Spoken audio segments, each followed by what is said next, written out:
Oh, okay, we're rolling. Hello, everybody. Welcome to episode 7 of Music is the Answer. Okay, we've got a lot to talk about this week, so let's get it on. Today I want to talk to you a little bit about black voices in music. There's a lot of music. Let's talk about black voices in dance music, okay? Because that's the arena of music in which I am most astute. As a child, I was discovering house music, 11 and 12 years old, and didn't really know what to look for, and I just kind of like figured out everything on my own as I went along. I didn't really have like a house music passport at the time, other than like the satellite radio stations, but I mean, that's neither here nor there. It happened the way it happened, and I'm glad it happened. But I was listening to the people that had become my favorite artists. I'm not going to mention them because I may end up working with these people in the future, so I'm just going to okay. I identify so strongly with the music. I just heard a lot of Afro beats, polyrhythmic, things that appear exotic to the non-native listener, okay? Let's be clear. And all the smooth like R&B vocals. And most of these people are like white producers who make this music. I don't have a problem with that. I don't know these people personally, so I don't know what their philosophy is, but when you look at it from a macro lens, what I see is it's black music, but it's made by white people. So what does this mean? What kind of relationships did you exploit in order to make this record? Did you just borrow samples from somebody that you just had the money to clear, or did you actually go out and like record some things with some people? You know, we all started the trend about, you know, jacking your body and stuff in the late 80s. There's a subculture of jacking house, right? This subculture is an umbrella for, like, all the 90s house tracks that are, you know, the classic style. The stuff where you have the divas on the vocals yelling their hearts out on the track. I would play some samples for you, but I don't want to play anything that I can't clear because I don't want the video to be taken down, so I'm just gonna not. You know, I have one thing about that. I really appreciate the time period, and it did a lot for house music. It did so much for house music, and I mean, it's still in the DNA of the fabric. It will never go away. And like I told you last week, I have a 90s nostalgia that's ineffable. But at this point, it's 2018. Leave it in the 90s. The music, to me, the music sounds great. It'll always sound great. But I mean, some people just get really generic with the ideas, and you can't just like create a 4/4 beat with a clap track and have like a diva singing over it, a sample that somebody has used like 2,800 times, and all of a sudden it's on this big record label. I had one in mind, but I'm not going to say it.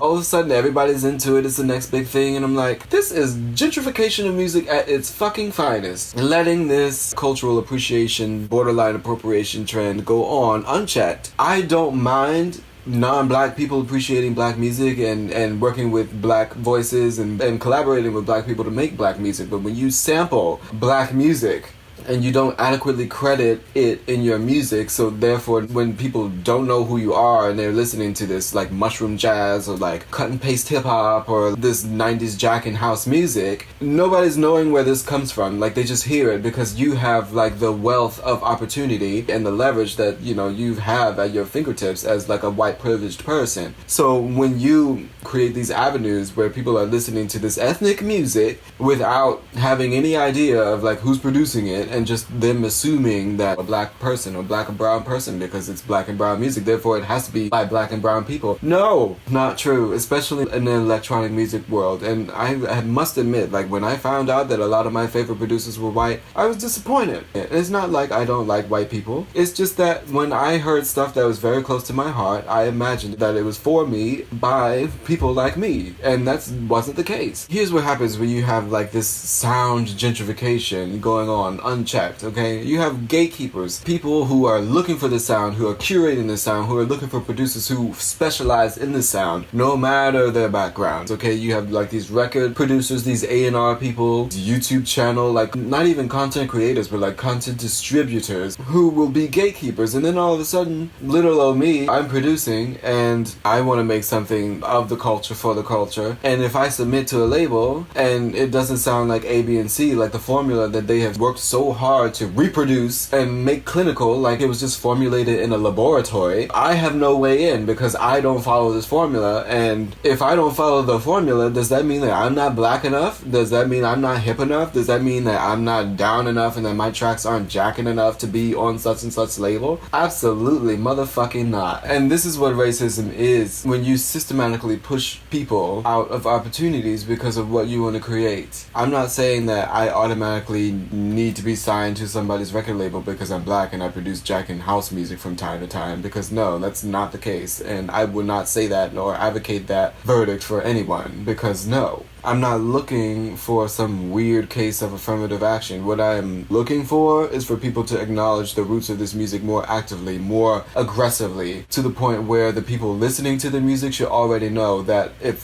this producer's not black and if this is a black song, if this is black music, they need to know. But I mean, of course, the ethical production of music is a very nebulous topic, and people can get away with so much and want to draw on so many facets of history without paying for the copyrights that this will never happen. And it just makes me sad. This is what drove me so hard to start producing in the first place. I want to level the playing field. You know, I have my own style. I'm not going to feel pressured to be super black or whatever the fuck that is. You know what I mean? Like, I'm black. I'm being, my existence is black. Like, you can't challenge my blackness because here's my blackness right here. Where's yours at? Let me put on my screen glasses, y'all. I don't see, like, where is it? It just really bothers me, and I just gotta say it.